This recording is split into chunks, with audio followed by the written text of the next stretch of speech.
Hey guys, Lord Naren White here, the Holy Ghost, the one true God, back with you with the next video in my series reading White Fang by Jack London. Without further ado, returning to White Fang as read by Lord Naren White. It was not until her racket had faded away in the distance and died out that One Eye ventured forth. He walked as delicately as though all the snow were carpeted with porcupine quills, erect and ready to pierce the soft pads of his feet. The porcupine met his approach with a furious squealing and clashing of its long teeth. It had managed to roll up in a ball again, but it was not quite the old compact ball. Its muscles were too much torn for that. It had been ripped almost in half and was still bleeding profusely. One Eye scooped out mouthfuls of the blood-soaked snow, and chewed and tasted and swallowed.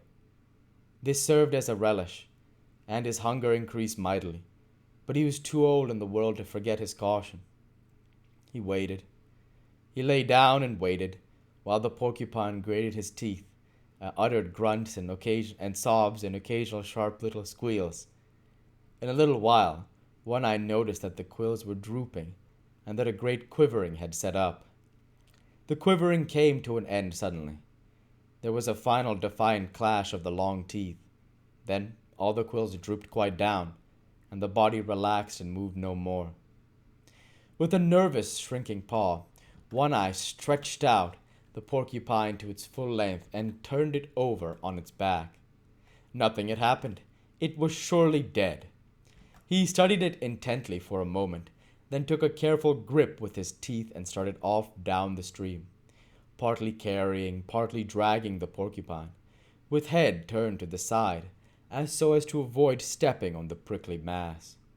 He recollected something, dropped the burden, and trotted back to where he had left the ptarmigan. He did not hesitate a moment. He knew clearly what was to be done, and this he did promptly by eating the ptarmigan. Then he returned and took up his burden. When he dragged the result of his day's hunt into the cave, the she-wolf inspected it, turned her muzzle to him, and lightly licked him on the neck. But the next instant she was warning him away from the cubs with a snarl that was less harsh than usual, and that was more apologetic than menacing. Her instinctive fear of the father of her progeny was toning down. He was behaving as a wolf father should, and manifesting no unholy desire to devour the young lives she had brought into the world. Chapter 3. The Gray Cub. He was different from his brothers and sisters. Their hair already betrayed the reddish hue he inherited from their mother, the she-wolf, while he was alone. In this particular, took after his father. He was the one little gray cub of the litter. He had bred true to the straight wolf stock. In fact, he had bred true to old One Eye himself, physically, with but a single exception, and that was he had 2 eyes to his father's 1. The gray cub's eyes had not been open long, yet already he could see with steady clearness. And while his eyes were still closed, he had felt, tasted, and smelled. He knew his 2 brothers and his 2 sisters very well. He had begun to romp them in a feeble, awkward way, and even to squabble, his little throat vibrating with a queer rasping noise, the forerunner of the growl, as he worked himself into a passion. And long before his eyes had opened, he learned by touch, taste, and smell to know his mother, a fount of warmth and liquid food and tenderness. She possessed a She possessed a gentle, caressing touch that soothed him when it passed over his soft little body, and that impelled him to snuggle close against her and to doze off to sleep. Most of the first month of his life had been passed thus in sleeping, but now he could see quite well, and he stayed awake for longer periods of time, and he was coming to learn his world quite well. His world was gloomy, but he did not know that, for he knew no other world. It was dim-lighted, but his eyes had never to adjust themselves to any other light. His world was very small, Its limits were the walls of the lair, but as he had no knowledge of the wide world outside, he was never oppressed by the narrow confines of his existence.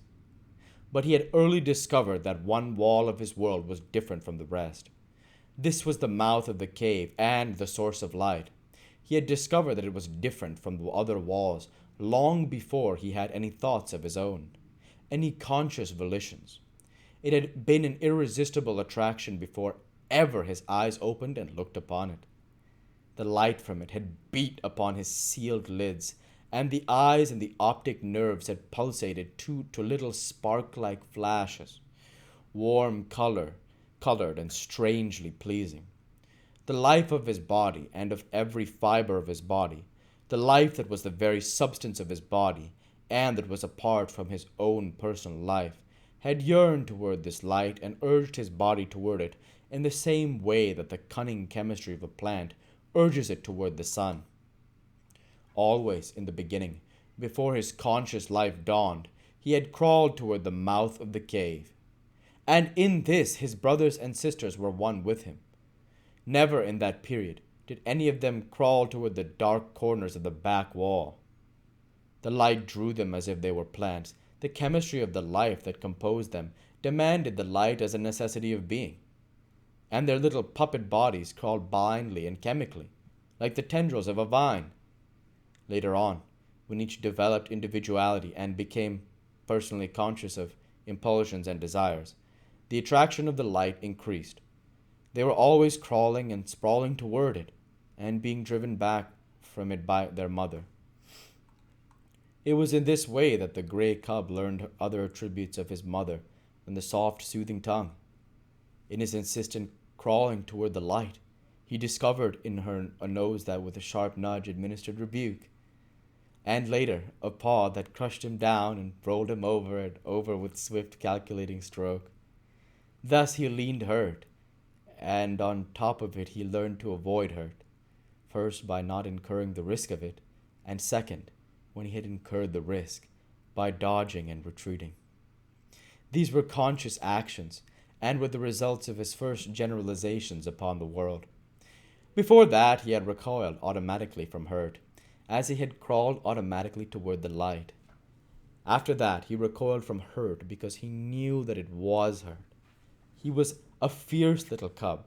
So were his brothers and sisters. It was to be expected. He was a carnivorous animal. He came of a breed of meat killers and meat eaters. His father and mother lived wholly upon meat.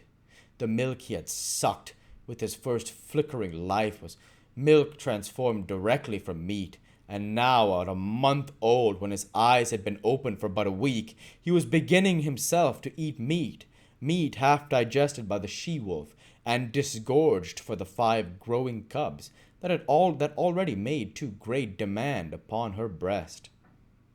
But he was, further than the fiercest of the litter. He could make a louder rasping growl than any of them. His tiny rages were much more terrible than theirs. It was he that first learned the trick of rolling a fellow cub over with a cunning paw stroke, and it was he that first gripped another cub by the ear and pulled and tugged and growled through jaws tight clenched. And certainly it was he that caused the mother the most trouble in keeping her litter from the mouth of the cave. The fascination of the light for the gray cub increased from day to day. He was perpetually departing on yard-long adventures toward the cave's entrance, and as perpetually being driven back. Only he did not know it for an entrance. He did not know anything about entrances, passages whereby one goes from one place to another place. He did not know any other place, much less of a way to get there. So to him the entrance of the cave was a wall of light. As the sun was to the outside dweller, this wall was to him the sun of his world. It attracted him as a candle attracts a moth. He was always striving to attain it. The life that was so swiftly expanding within him urged him continually toward the wall of light. The life that was within him knew that it was the one way out, the way he was predestined to tread. But he himself did not know anything about it. He did not know there was any outside at all. And we'll go ahead and stop there for this week. As usual, I want to say thank you for watching, and I hope you enjoyed. Please like, comment, and subscribe as it greatly helps the channel. Light be with you all. Take care and thanks again!